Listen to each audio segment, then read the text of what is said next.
So now I'm going to set up the yeast. I'm just using this container because I want you guys to see it proving up, okay? So I usually use a little warm water. It does not have to be hot. Just make it nice and warm. So let's put a little warm water. That should be good enough. I'm not making enough. Let's put a little bit more water.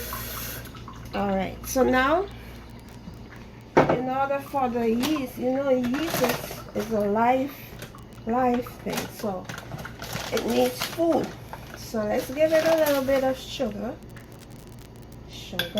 I'm just putting two teaspoons of sugar. Mix it.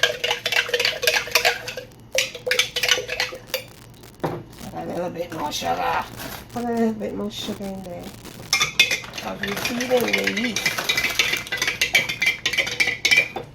Alright.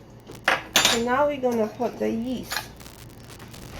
You guys, my grandmother taught me, so she never used to use measurements, but I'll try my best to tell you about measurement. Okay, I'll try my best, but because I've made it so often and so much, I'm like used to putting in there, okay? So I'm gonna let's put one of that. 1 tablespoon. Put another. Is that what, 1.5 tablespoon? Yeah, I'm gonna put like, let's see, 2.5. 2.5 teaspoons. Teaspoons, okay. I'm just gonna mix it up. You know what? I'm gonna put the rest in there. This is just a little bit, so I'm just gonna put the rest in there. All right. So now we have to let the yeast sit there. Let it feed on the sugar. And as it feeds on the sugar, I know it will rise. This doesn't have a cap on it, just so you know. It has to have air to breathe while it's. But I don't know, it's something to do.